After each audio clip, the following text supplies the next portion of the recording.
Bueno, antes que nada, pues agradecer a FGECA la posibilidad de permitirnos participar en estas ponencias.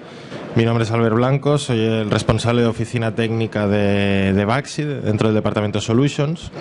Y bueno, pues os hablaré sobre soluciones tanto para el sector residencial como terciario con equipos de microcogeneración.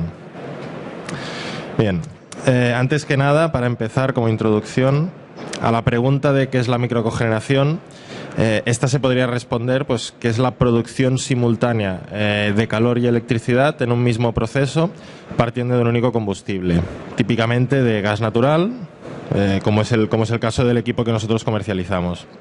Así pues vemos cómo con el consumo de combustible que tenemos obtenemos aproximadamente un 30% de energía eléctrica y un 70% de energía térmica. La combinación y la obtención de estas dos, tanto de la energía eléctrica como de la energía térmica, es lo que nos permite hablar de que se trata de tecnologías muy eficientes, es decir, que consiguen un gran aprovechamiento de la energía primaria, en este caso del gas que consumimos. Para ver este concepto de eficiencia energética mediante un ejemplo, planteemos una instalación, un edificio de viviendas, por ejemplo, donde tengamos una demanda térmica de 70 unidades energéticas y una demanda eléctrica de 30 unidades. Bien, la forma convencional de satisfacer estas demandas sería, en el caso de la demanda térmica, mediante una caldera, tendría un rendimiento alrededor de un 90-95%, para lo cual necesitaríamos 75 unidades de combustible, por ejemplo, de gas natural.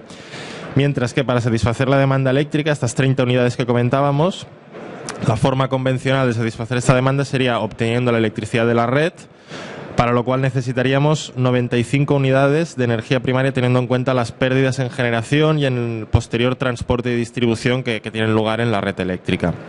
Así pues, si hiciéramos un rendimiento global de esta instalación, vemos cómo se situaría alrededor, no alcanzaría el 58%. Esto, como digo, sería la situación convencional. Pues bien, si planteamos la forma de satisfacer estas mismas demandas, pero mediante un equipo de microcogeneración, vemos cómo consumiendo 100 unidades energéticas de gas natural en un equipo de microcogeneración, podemos satisfacer tanto la demanda de calor como la demanda de electricidad. Así pues vemos como en este caso el rendimiento global asciende hasta el 100%, con lo cual vemos como tenemos un ahorro de energía primaria superior al 30%. Y lo mismo si analizamos en cuanto a las emisiones de CO2, vemos como son superiores al 35% el ahorro que logramos. Así pues, vemos cómo pese a ser tecnologías que consumen combustible fósil como es el gas natural, permiten obtener un gran aprovechamiento de los recursos energéticos. Por tanto, los beneficios de la microcogeneración pues permiten solucionar gran parte de los problemas energéticos que afectan a la Unión Europea, ya que reducen la producción de emisiones y el uso de energía primaria debido a esta eficiencia energética que comentábamos, como pues generando electricidad en el punto de consumo, es decir, fomentando la generación distribuida y el autoconsumo, y utilizando el combustible gas de un modo lo más eficiente que sea posible. Todo eso pues nos permite suministrar una solución de bajas emisiones de calor y de electricidad. Y todo esto lo que conlleva también es que permite aliviar la presión sobre el envejecimiento que constantemente sufre la red eléctrica. Así pues, esto al final lo que permite es que por parte de los consumidores, de los usuarios, ya no es la figura pasiva del usuario que para satisfacer sus demandas pues tiene que adquirirlas de la red o mediante tecnologías convencionales, sino que le permite formar parte de una manera más activa de este escenario energético. Pues bien, pasamos ya a hablar un poquito del equipo que nosotros comercializamos, que es el DAX, que dentro de las tecnologías de microcogeneración se trata de un equipo que forma parte de la tecnología más extendida a nivel europeo, como es los motores de combustión interna. Y además podemos decir que es la unidad de microcogeneración con diferencia más vendida a nivel europeo, ya que se han comercializado ya más de 28.000 unidades, de las cuales algo más de 250 unidades se han vendido y están instaladas y funcionando en España, lo cual es, teniendo en cuenta la magnitud del sector de la microcogeneración, es una cifra más que reseñable. Pues bien, podemos ver aquí las partes principales que conforman el equipo, que son fácilmente identificables cuando quitamos las tapas que permiten aislar acústicamente el equipo. Vemos cómo se trata en su interior. Lo que lleva es un motor monocilíndrico de 4 tiempos de ciclo Otto, similar al motor que lleva cualquier automóvil hoy en día. Tiene también un alternador asíncrono, que es donde se genera la energía eléctrica que nos entrega el equipo. Y tiene otras partes, como por ejemplo el intercambiador de calor, que permite recuperar parte del calor que se genera en el proceso de combustión. Todo el funcionamiento del equipo es regulado por el controlador, que permite además gestionar el funcionamiento cuando ponemos más de un equipo, es decir, permite gestionar el funcionamiento secuencial en cascada. Vemos aquí en forma de tabla algunos de los datos técnicos del equipo. El consumo de combustible es de 20,5 kilovatios, la potencia eléctrica que entrega es de 5,5 kilovatios, mientras que la potencia térmica es de 12,5 kilovatios. Esto da un rendimiento total cercano al 90%, el cual se puede aumentar si instalamos junto con el equipo un kit de condensación que permite recuperar parte del calor latente que llevan intrínsecos el vapor de agua de los productos de la combustión. Así pues podemos aumentar el rendimiento total hasta algo más de un 100%. Bien. En cuanto a las dimensiones del equipo, vemos cómo se trata de un equipo de dimensiones compactas, con lo cual es fácilmente instalable en cualquier sala de calderas existente. El peso del equipo es de poco más de media tonelada. En cuanto al intervalo de mantenimiento, hablamos de mantenimiento preventivo. Al final, como el equipo es un motor de combustión interna, no deja de ser una serie de operaciones similares a las que se realizan en el mantenimiento de un automóvil, como es el cambio de aceite, sustitución de bujías, de los filtros, etcétera. Y es un mantenimiento preventivo que lo que permite es alargar la vida útil del equipo. Este intervalo de mantenimiento es cada 3.500 horas, lo cual equivale a un máximo de 2 mantenimientos anuales en el caso de que el equipo funcione a plena carga, es decir, prácticamente sin detenerse. El siguiente dato que vemos, que es el rendimiento eléctrico equivalente, nos da una idea de cómo deficiente es el equipo. Y por último, el nivel de ruido. Vemos cómo es un nivel de ruido bastante bajo, teniendo en cuenta que estos equipos se instalan en salas de calderas donde hay otros equipos que tienen un nivel acústico bastante superior. Esto es importante ya que muchos de estos equipos se instalan, por ejemplo, en salas de calderas en edificios de viviendas, y en las salas contiguas pueden haber viviendas, con lo cual es importante conseguir limitar al mínimo posible el ruido que emiten estos equipos.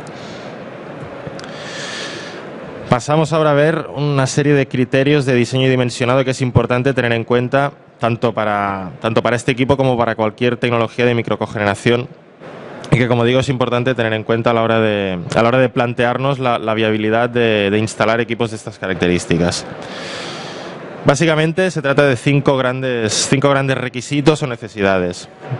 Por un lado, necesitamos obviamente tener disponible una conexión de combustible. Por defecto, lo ideal es que se trate de que tengamos disponible una cometida de gas natural, por una cuestión puramente económica, ya que es el combustible más económico. Si no es así, también tenemos como alternativa, el equipo puede funcionar con gas propano, pero como digo, lo ideal es que ahí donde haya gas natural, hacerlo funcionar con este combustible. Por otro lado, hay otra serie de puntos importantes, los cuales pasaré a explicar de forma más detallada a continuación.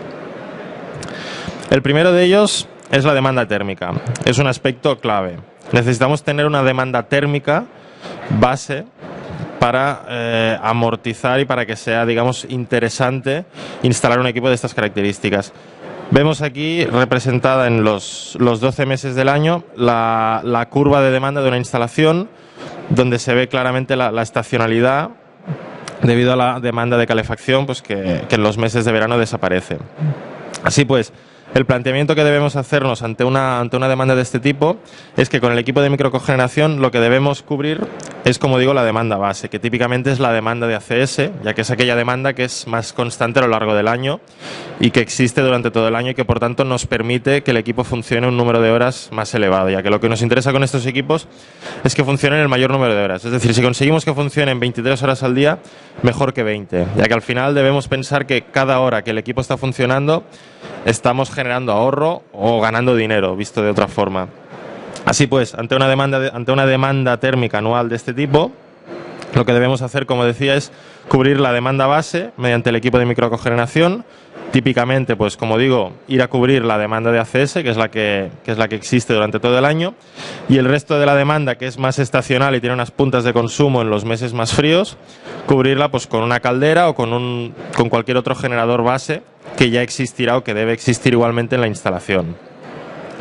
Esto lo podemos ver de otra forma, que es mediante la curva monótona de la instalación, es decir, ordenando de mayor a menor las 8.760 horas que tiene un año, como digo, de mayor demanda a menor.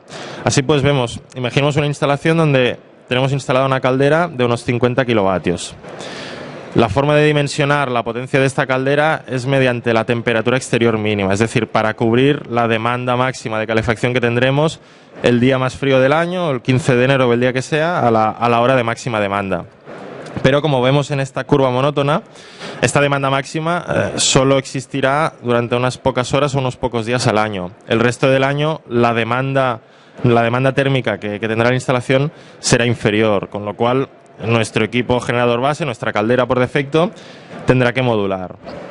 Pues bien, eso es lo que permite explicar que no es interesante o no es, digamos, inteligente instalar un equipo de microcogeneración, en este caso, por ejemplo, de 48 kilovatios térmicos, ya que el equipo trabajaría un número de horas muy limitado. Lo que nos interesa es, como decía, instalar los equipos para cubrir la demanda base. En este caso, por ejemplo, si instalásemos un DAX que tiene, como he dicho, una potencia térmica de 12,5 kilovatios, vemos como el equipo podría funcionar 7.000 horas al año, lo cual es un ratio de unas 17-18 horas diarias. Ya que, como digo, lo que nos interesa es que el equipo esté funcionando cuantas más horas mejor. Vemos aquí, no obstante, como a partir de las algo más de 5.000 horas, este rectángulo de color verde que hemos puesto, que cubriríamos con la microcogeneración, tiene ya un exceso de generación. Pues bien, la forma de aprovechar este exceso de generación, que es lo que marco mediante este círculo rojo, sería instalando junto al equipo de microcogeneración un volumen de acumulación para almacenar este exceso, digamos este exceso de producción, y poderlo verter a la instalación, por ejemplo, en este intervalo. Es decir, lo que nos interesa, imaginemos un caso típico, un hotel. Lo que nos interesa es que el equipo esté funcionando, por ejemplo, durante toda la noche, ya que aunque la demanda térmica, la demanda de ACS pueda ser prácticamente nula, lo que queremos es que cuando llegue la punta de consumo de primera hora de la mañana, poder responder a esta demanda mediante la energía térmica producida con la microcogeneración, ya que es mucho más rentable, mucho más eficiente que con la caldera. Es decir, lo que queremos es priorizar el funcionamiento de la microcogeneración respecto a nuestra caldera o sistema convencional. Así pues, con la acumulación lo que podemos es ir almacenando nuestra producción térmica y verterla a la instalación cuando llegue la demanda punta. En este caso, si planteamos, por ejemplo, la instalación de un segundo equipo de microcogeneración, vemos como el número de horas que podría funcionar ya se limita. Únicamente podría funcionar unas 4.000 horas, es decir, unas 11-12 horas diarias. Podría seguir siendo interesante, pero vemos como ya los números ya no saldrán tan interesantes como con el primer equipo. Lo mismo que comentaba, el exceso de producción puntual lo podemos almacenar y verterlo a la instalación, pues para tener un mejor aprovechamiento. Obviamente aquí ya no plantearé la hipótesis de un tercer equipo, pero veríamos como un tercer equipo pues probablemente solo podría funcionar unas 2.000 y poco horas al año, con lo cual a medida que pretendamos incrementar la potencia instalada de microcogeneración, será más difícil rentabilizar o amortizar la inversión.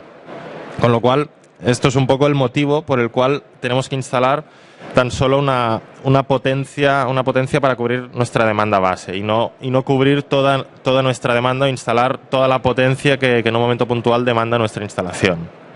Pues bien, como digo, este es un aspecto clave que hay que considerar, que es que haya una demanda térmica. Es decir, si tenemos una instalación donde no hay consumo de ACS y solo hay demanda de calefacción, puede ser interesante, pero debemos tener en cuenta que ya de entrada limitamos el funcionamiento del equipo a como máximo la mitad de horas que tiene el año, con lo cual es más difícil que nos salgan los números.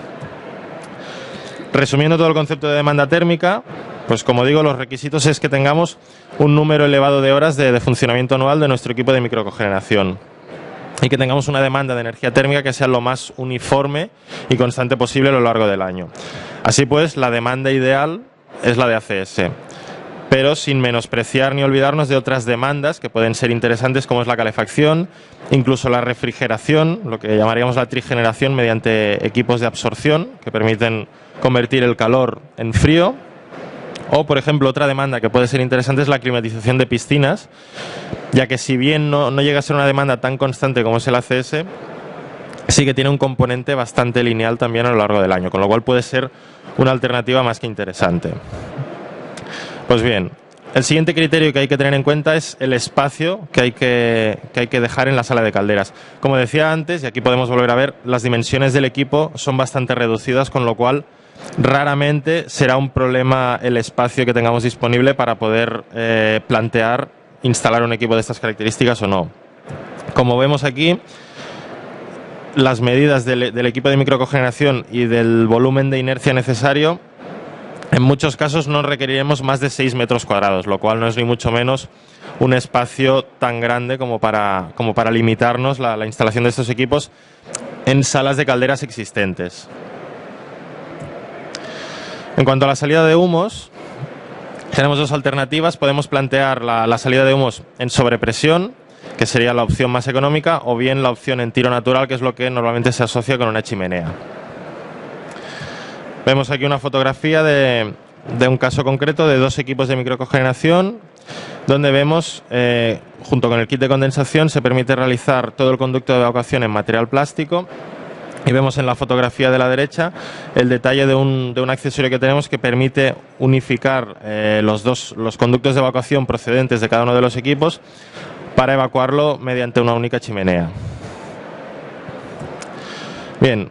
El siguiente punto que es interesante y que suscita bastantes dudas y, digamos, bastante debate alrededor es la conexión eléctrica del equipo. En línea con ello, antes de entrar en lo que es la conexión eléctrica propiamente, quería hacer un breve repaso sobre la situación normativa actual de la microcogeneración, ya que últimamente pues, ha habido bastantes noticias alrededor y puede ser un poco confuso saber exactamente cómo está el sector y toda la normativa que lo afecta a día de hoy. Pues bien, si hacemos, como digo, un breve repaso, a finales de 2011, concretamente el 18 de noviembre, vio la luz el Real Decreto 1699, que lo que dicta es toda una serie simplifica todos los trámites administrativos, económicos y técnicos para conectar equipos productores de electricidad, como podría ser, sin ir más lejos, el caso del DAX, para conectar, como digo, este tipo de equipos a la red eléctrica. Además, dentro de este Real Decreto existe un procedimiento llamado de conexión abreviada para aquellas instalaciones que no superan el umbral de 10 kilovatios eléctricos. Si recordáis, la potencia eléctrica que hemos dicho que tenía nuestro equipo de microcogeneración, el DAX, es de 5,5 kilovatios eléctricos.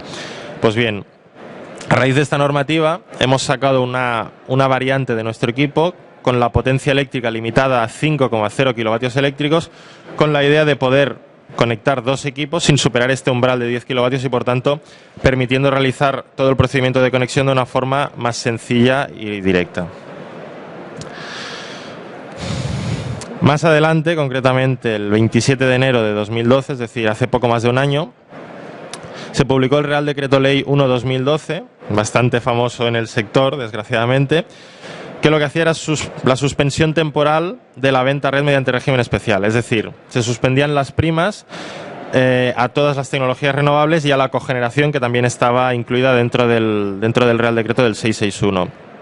Esto, si bien es cierto que no fue una noticia positiva para el sector, hay que saberla analizar, digamos, de forma correcta.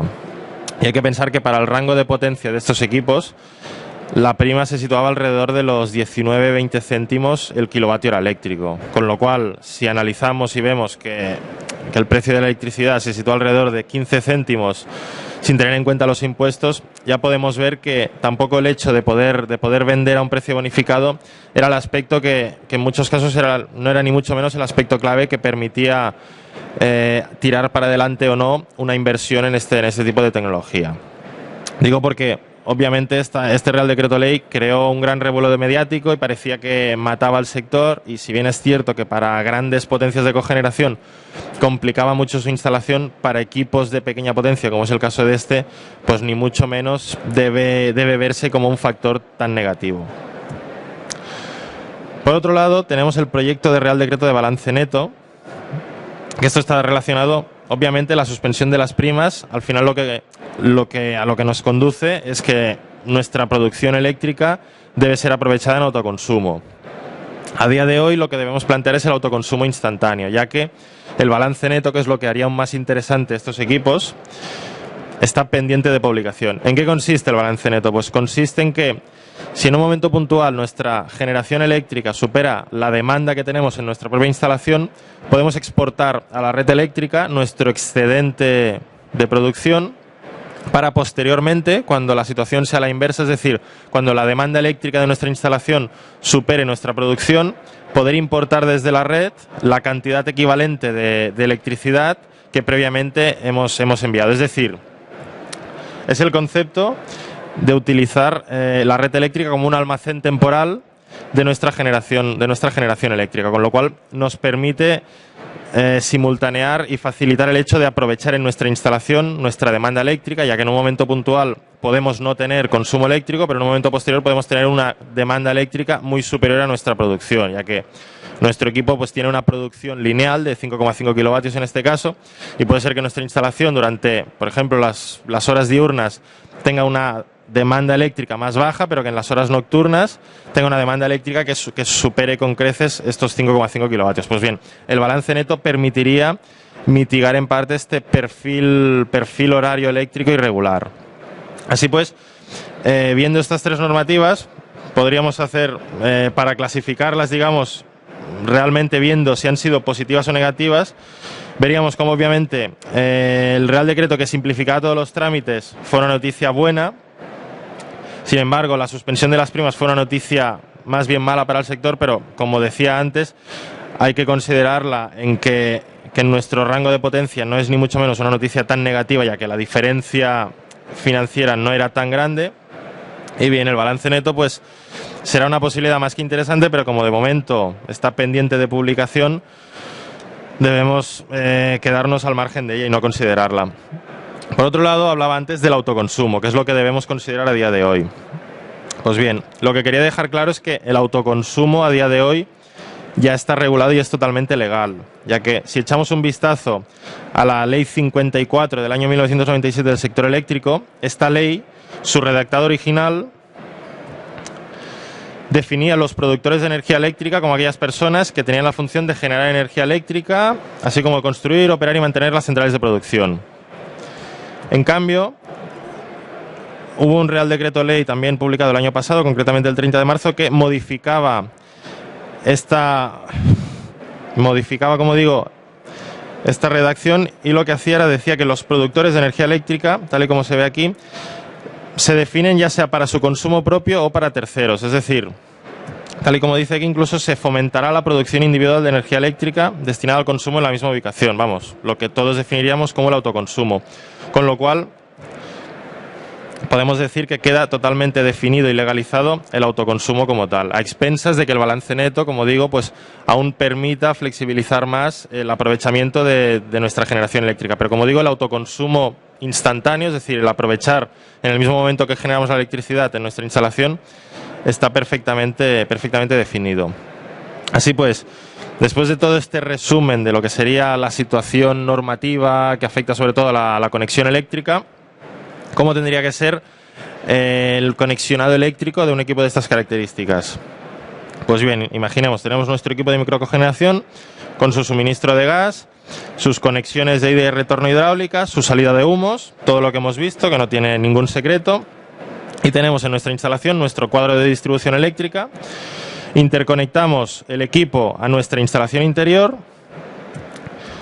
Lo que necesitamos es una alimentación trifásica, ya que el DAX, la electricidad que genera es trifásica, 400 voltios a 50 hercios. Como digo, necesitamos, por tanto, una alimentación trifásica. El equipo, en el momento en que arranca, en que empieza a funcionar, tiene un pequeño consumo eléctrico en el volante de inercia, hasta que alcanza su régimen de giro nominal. En ese momento el equipo deja de consumir electricidad y empieza a generar electricidad, los 5,5 kilovatios que os vengo comentando. Esta electricidad, la idea es enviarla a nuestra instalación interior para que se aproveche en los distintos consumidores que tengamos en el edificio, como puede ser iluminación, las distintas bombas en la sala de calderas, ventilación, ascensores, etcétera. Como digo, lo que debemos prever es que el consumo eléctrico que tengamos en nuestra instalación sea lo más tenga una demanda base mínimamente considerable, ¿no? Pues para poder asegurar que siempre aprovechamos la electricidad en nuestra instalación interior. Ya que, ¿qué sucede si en un momento puntual nuestra demanda interior es inferior a nuestra producción. Pues lo que sucedería es que este excedente de electricidad lo exportaríamos a la red sin ninguna contraprestación económica, es decir, estaríamos regalando la electricidad, con lo cual lo que tenemos que hacer es tratar de limitar que esta situación no ocurra nunca. Como digo, esto sería la conexión eléctrica. Como vemos al final, es una situación bien sencilla y que se resume en que al final nosotros vemos nuestro equipo como un consumidor más de nuestra instalación, con la particularidad de que es un consumidor negativo, es decir, en vez de consumir electricidad como tal, lo que hace es que nos aporta electricidad, que podemos aprovechar en el resto de consumidores eléctricos que tengamos en nuestra instalación. Así pues, ¿qué es lo que hace falta para fomentar más la microcogeneración? Primero de todo, un marco legal estable, similar a lo que teníamos con el Real Decreto 661, que determinaba todo el régimen especial que estaba vigente pues hasta la suspensión de las primas. Necesitamos una ley que defina claramente todo el tema del autoconsumo y del balance neto que os he explicado anteriormente. Y por otro lado, también es necesario tener un criterio unificado en los coeficientes de paso de emisiones y de energía primaria para poder calcular, por ejemplo, el código técnico, el apartado HE4, que determina una contribución solar mínima para ACS, deja la puerta abierta a la sustitución por otras tecnologías renovables o por la cogeneración sin ir más lejos, pero no deja claro la forma de calcular, de cómo plantear una instalación alternativa. Pues bien, esto es también lo que nosotros reclamamos para tener un marco de juego, unas reglas claramente definidas y a partir de ellas poder plantear una instalación u otra. Es decir, fomentar lo que sería el carácter prestacional y no prescriptivo de las normativas. Bien. Vamos a ver el siguiente paso, vamos a ver algunos ejemplos de soluciones, de instalaciones donde se han llevado a cabo la implantación de equipos de microcogeneración. Vamos a ver el ahorro que se ha conseguido. ¿Dónde lo planteamos? Lo planteamos las oportunidades de mejora de eficiencia energética, pues para conseguir un ahorro económico de combustible, una amortización que sea razonable y donde haya una gestión energética adecuada, pues para que los números nos cuadren.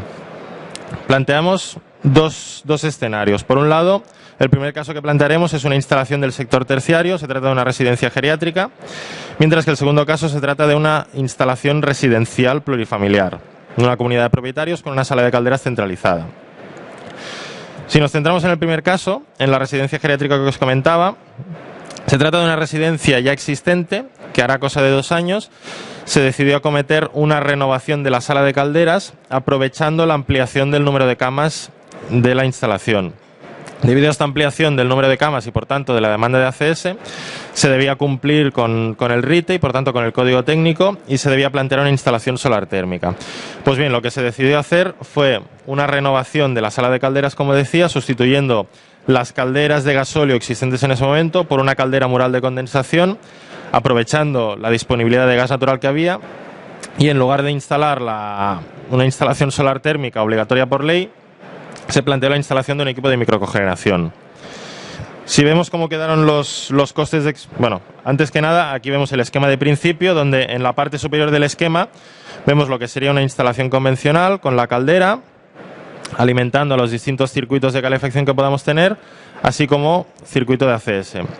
Mientras que en la parte inferior vemos como tenemos el equipo de microcogeneración con el volumen de acumulación que comentábamos antes, que siempre es necesario e indispensable disponer. Vemos como esta instalación de microcogeneración sería un esquema parecido a cualquier instalación solar térmica, es decir, priorizando el aprovechamiento de la energía de la microcogeneración antes que la energía de la caldera, para, como digo, para aprovechar, ¿no?, y retardar el funcionamiento de la caldera para la demanda de ACS. Además, en este caso, lo que se planteó también es que cuando el equipo de microcogeneración ya no tuviera más demanda de ACS que satisfacer, para poder aumentar todavía más el número de horas que funcionara, plantear mediante una válvula de 3 vías el poder aportar también a la demanda de calefacción, para, como digo, aumentar el número de horas y que los resultados, los costes de operación sean aún más interesantes desde el punto de vista económico. Así pues, si vamos a ver lo que son el análisis de los costes de explotación, vemos como la situación inicial respecto a la demanda de ACS, teníamos una demanda que equivalía a un consumo de combustible de casi 11.500 euros anuales. En cambio, mediante la sustitución de las calderas de gasóleo por caldera de condensación de gas natural apoyado con el equipo de microcogeneración, vemos como la valoración económica se reduce hasta los 3.500 euros. Vemos como la reducción es brutal. Obviamente aquí hay que tener en cuenta que por un lado existe la sustitución de combustible que hace que el consumo económico baje bestialmente, pero además luego tenemos la introducción de la tecnología de la microcogeneración que permite mejorar aún más nuestros resultados económicos. Así pues, vemos como la reducción de los costes de explotación es de casi 8.000 euros anuales, planteando siempre respecto a la demanda de ACS, como digo. Y por tanto el ahorro económico logrado en este caso es casi del 70%, con lo cual vemos cómo es en instalaciones de este tipo muy interesante plantear la renovación de la sala de calderas. En cuanto a la reducción de emisiones de dióxido de carbono, lo mismo. Vemos cómo pasamos de casi 33 toneladas emitidas a la atmósfera a poco más de 5 toneladas. Es decir, un ahorro en emisiones de un 84%. También unos números que hablan por sí solos. La inversión que se llevó a cabo en este caso fue de 38.000 euros.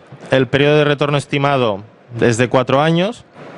Todo esto, obviamente, estamos hablando de datos teóricos, pero si contrastamos estos datos teóricos con los datos reales que disponemos de la instalación, datos reales a diciembre del año pasado, vemos como la instalación se puso en marcha a finales de agosto de 2011. En marzo del año pasado, es decir, hará cosa de un año, se realizó el primer mantenimiento preventivo a las 3.500 horas de funcionamiento del equipo, lo cual, si hacíamos la extrapolación, equivalía a 6.500 horas anuales de funcionamiento, y vemos como el siguiente mantenimiento se realizó a finales de agosto del año pasado, lo cual ya nos llevaba a un funcionamiento anual de 7.080 horas, muy próximo al funcionamiento teórico previsto, que era de 7.540 horas. Obviamente hay que tener en cuenta que estas instalaciones no son instalaciones sencillas, con lo cual requieren una puesta a punto, y es habitual que en el primer año pues haya que realizar una serie de adaptaciones que impidan pues que el número de horas de funcionamiento sea exactamente el que se calculó, pero vemos como igualmente el número de horas se acerca bastante a lo calculado previamente. Bien, si pasamos al segundo caso de estudio, que como decía es un edificio de viviendas con una sala de calderas centralizada donde teníamos una caldera de 700 kilovatios para abastecer la calefacción y una caldera de 140 kilovatios para la ACS, que alimentaba 2 depósitos de 1.500 litros cada uno, como digo, para responder a la demanda de 75 viviendas.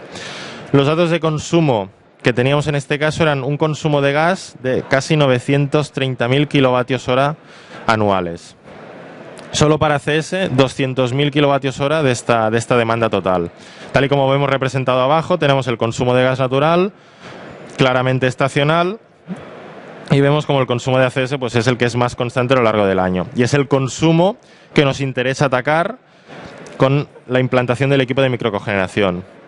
En cuanto a la electricidad, vemos como el consumo de electricidad en las zonas comunes de nuestra instalación era de más de 80.000 kilovatios hora anuales, con lo cual, como os comentaba antes, el otro aspecto importante, que es disponer de una demanda térmica, pero a la vez disponer de una demanda eléctrica para poder autoconsumir la electricidad, en este caso teníamos los dos requisitos cubiertos. Así pues, en este caso lo que se hizo, existía una recirculación de ACS que funcionaba las 24 horas al día, con lo cual lo que se decidió fue conectar el equipo directamente a la recirculación. La puesta en marcha se realizó a mediados de octubre del año pasado. Desde entonces, los resultados son que, por un lado, la caldera de ACS prácticamente no funciona, está parada casi todo el día. Se llevan generados casi 10.000 kilovatios hora eléctricos desde entonces. La reducción del consumo eléctrico es de un 53%, comparando un mes respecto al mismo mes del año anterior. Y vemos como las horas de funcionamiento del equipo a fecha 2 de enero son de casi 1.800 horas, es decir, un ratio de 23,2 horas de funcionamiento al día, lo cual implica que el equipo no para en todo el día de trabajar. En este caso, la reducción mensual en la factura energética es de 500 euros mensuales, lo cual nos lleva a un ahorro anual cercano a los 6.000 euros, y vemos como el porcentaje de ahorro económico respecto al gasto anterior que teníamos para cubrir esta demanda de ACS es del 55%. Así pues, también son datos más que interesantes que permiten demostrar la eficacia y la eficiencia energética que conseguimos con este tipo de equipos. Bien, Así pues, como conclusiones de estos casos presentados, pero que se pueden extrapolar a cualquier otro caso, a cualquier otra instalación donde se planteen estos equipos, vemos por un lado la facilidad de integrar estos equipos en salas de calderas ya existentes, debido a la baja disponibilidad de espacio que requieren. Por otro lado, esto lo que permiten es el aprovechamiento íntegro de la cubierta para otros fines, como por ejemplo en el caso de la residencia que veíamos, pues dejarlo para fines lúdico-terapéuticos. Esto también es importante, por ejemplo, pues en edificios de viviendas, el no hipotecar todo el espacio de cubierta y poderlo destinar a otros usos.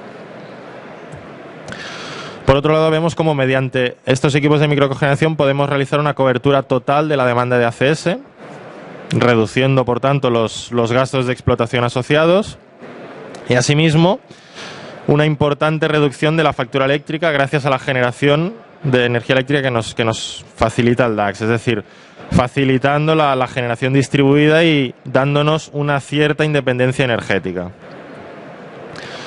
Por otro lado, esto nos lleva a una máxima eficiencia energética gracias al uso combinado de tecnologías que permiten obtener un máximo rendimiento empleando el gas como combustible. Y no menos importante, la gran reducción de emisiones de CO2 respecto a la instalación existente.